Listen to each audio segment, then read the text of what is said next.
This is your the murder of Ebonie Gilbert. This is your one chance to say something to her family. Your family brought you in. What would you say to the family? Rest in peace, Miss Ebony. Sorry for your loss. Why did you do it? You and other people are accused. Can you give us a reason? I mean, this is your one chance to explain to people so they can understand. I would, but there ain't no point. But there is. I think her mom would want to know. I mean, why the car was broken into. Is there a reason why you guys were just looking for quick money? I mean, people want to know. I got money in my pocket. So why was the car burglary taking place? I don't know. Did you plan it, or how did you pick the house where she lived? I don't know. Do you want to say anything about the other people involved? What about her mother? Her mother, who had to find the body. Anything you'd like to say to her mother? Sorry for your loss, Miss Ebony. Anything else you want to say? Sorry for your loss. Okay. Thank I'm you not for a your monster. You're not a monster? I didn't do it. You didn't do it? No, sir. But you're charged with murder.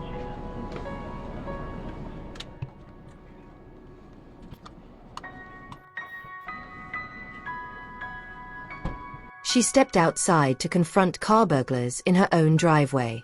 Seconds later, they shot her at point-blank range. As Ebonie Gilbert crawled desperately toward her front door, trying to reach help, the killers fled, leaving her to die alone on her doorstep. The entire horrific sequence was captured on her own Ring doorbell camera. The same technology that was supposed to keep her safe became the silent witness to her murder. Ebonie Gilbert was 39 years old. A plant operator studying to advance her career. A devoted church member. A woman described by everyone who knew her as radiantly kind and selflessly generous. On September 26, 2024, 3 young men, barely out of their teens, took her life in what police describe as a brutal, cold-blooded killing over nothing more than a car burglary that netted them absolutely nothing. In this episode of Say Her Name, we'll walk you through the exact timeline of events that led to Ebonie's murder. You'll hear the chilling words from her killer's own mouth when confronted by reporters. You'll learn how a mother who had already endured the unimaginable, finding one daughter dead from natural causes in 2008, was forced to relive that nightmare when she discovered Ebonie's body after becoming concerned when she couldn't reach her. And you'll see how a community where gunshots are so common that neighbors have systems to check on each other is now grappling with the loss of a woman who made Christmas special for neighborhood children and was always ready to help anyone in need. Before we continue with Ebonie's story, I want to know, have you ever confronted someone suspicious on your property? What would you do if you saw someone breaking into your car? Let me know in the comments below. If this is your first time watching Say Her Name, please hit subscribe and turn on notifications so you never miss an episode where we honor victims like Ebonie and ensure their stories are told with the dignity and respect they deserve. Ebonie Gilbert was born and raised in Orange, Texas. At 39, she had built a life centered around hard work, faith, and family.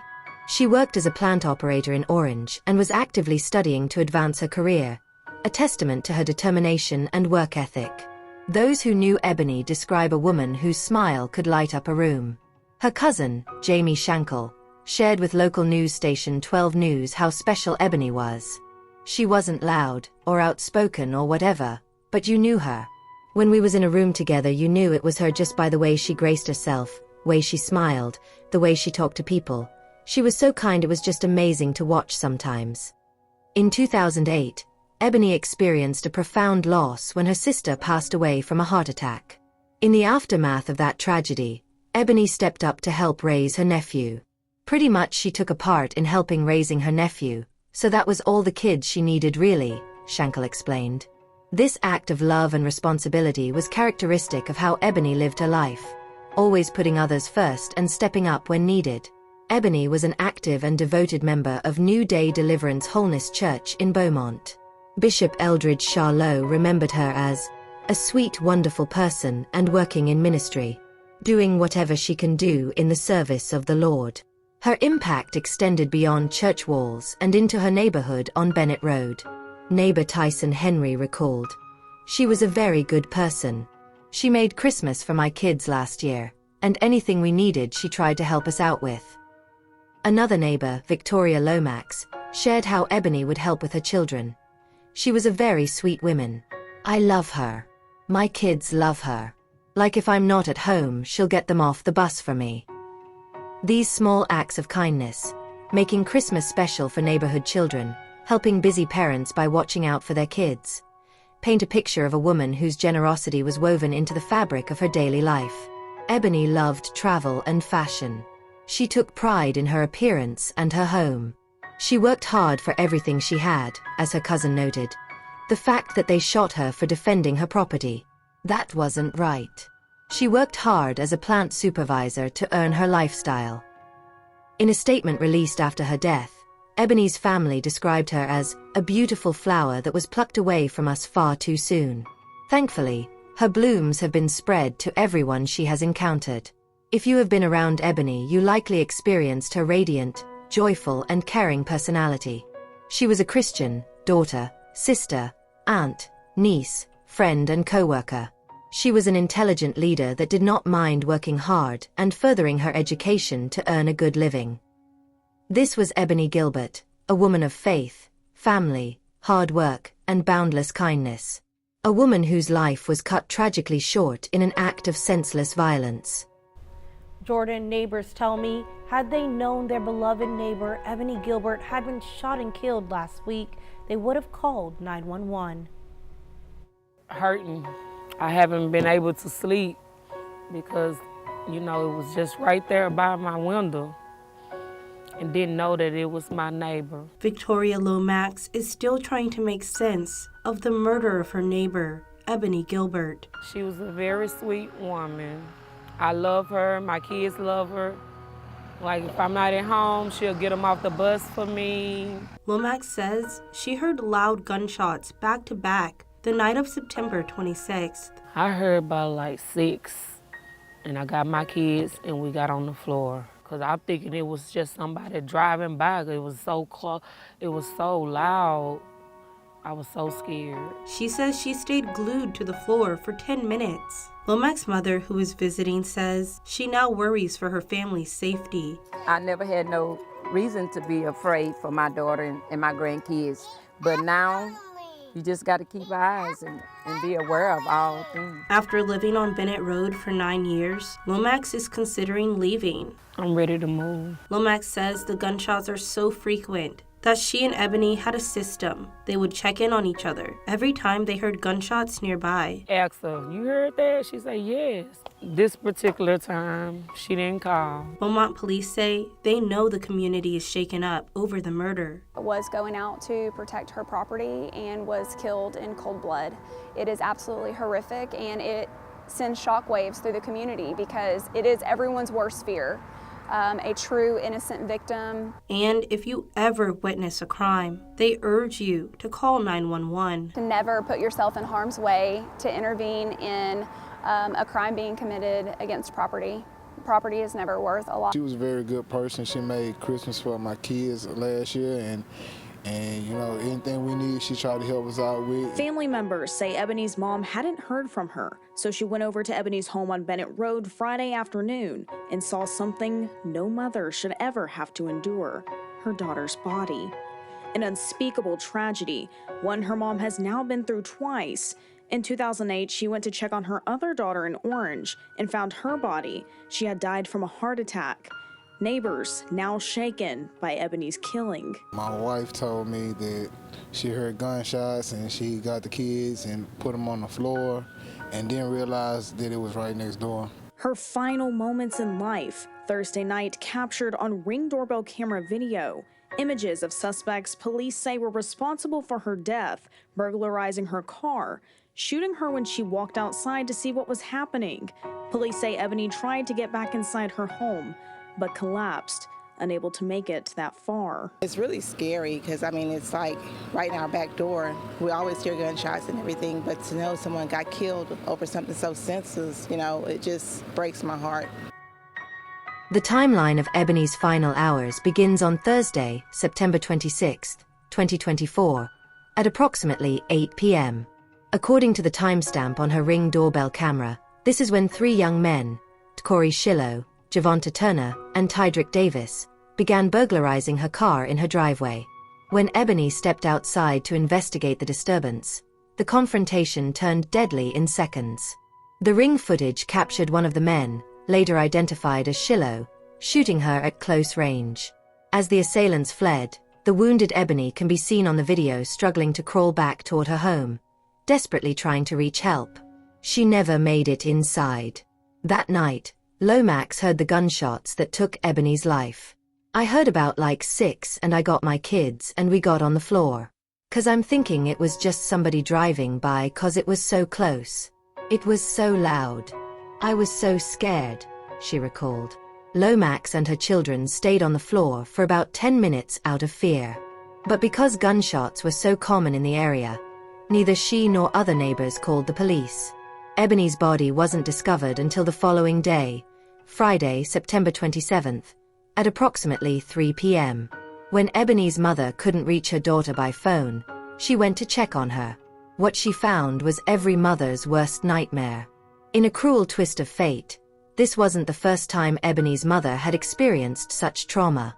In 2008, she had gone to check on her other daughter in Orange when she couldn't reach her, only to discover that she had died from a heart attack. Now, 16 years later, history repeated itself in the most horrific way. Police and emergency personnel quickly responded to the scene.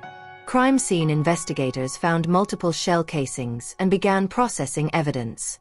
But the most crucial piece of evidence was the Ring doorbell footage, which not only captured the entire incident but also provided clear images of the suspects. Sergeant Tom Swope of the Beaumont Police Department described what they saw as a brutal, cold-blooded killing. The footage showed not just the shooting, but Ebonie's desperate struggle to reach safety, a final act of survival that she was unable to complete. Beaumont police officer Haley Morrow later described the impact of the case. Was going out to protect her property and was killed in cold blood.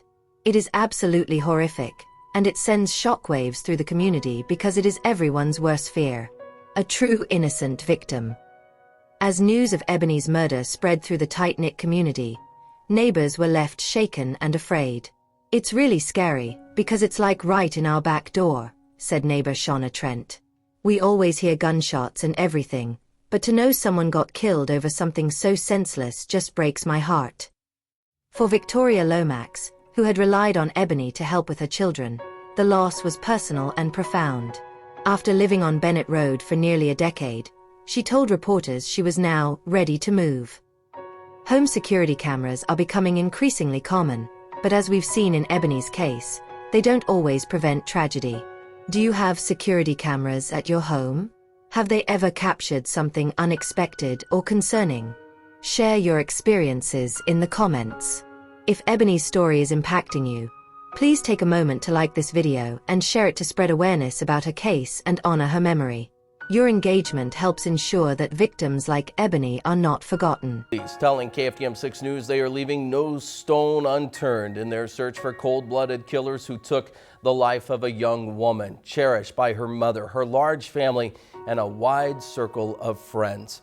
With clear images of the suspects captured on Ebonie's Ring doorbell camera, the Beaumont Police Department quickly released screenshots to the public, asking for help identifying the men responsible for her murder.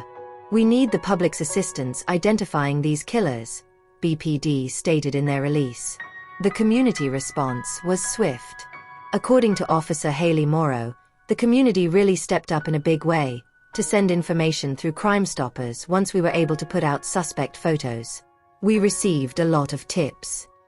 One of those anonymous tips would prove crucial to breaking the case. Just one day after Ebonie's body was discovered, on Saturday, September 28th, 21-year-old Corey Bernhard Sh0t was brought to the Beaumont Police Department by his own mother. After being interviewed by homicide detectives, Sh0t was placed under arrest for the murder of Ebonie Gilbert. According to police, Sh0t was the man seen in the white hoodie on the Ring footage, the one who pulled the trigger and shot Ebonie at close range. When local news station KFDM was present as officers walked Sh0t from police headquarters to a patrol car, reporters asked if he had anything to say about what happened. I mean, I would, but there ain't no point, Sh0t responded. When asked why they were burglarizing cars and if they were looking for money, he claimed, "No, I got money in my pocket." Asked why the car burglary was taking place at all, Sh0t said, "I don't know." He gave the same response when asked if they had planned the crime or just randomly selected Ebonie's house.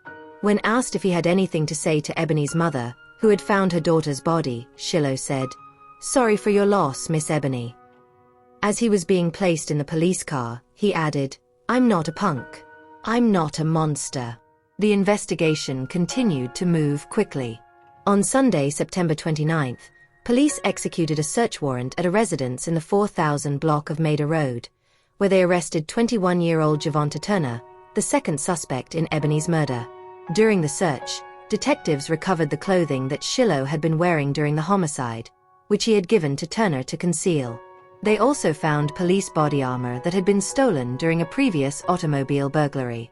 When Turner was walked out of police headquarters, he vehemently denied any involvement in the murder, using expletives to express anger at Sh0t for naming him as an accomplice.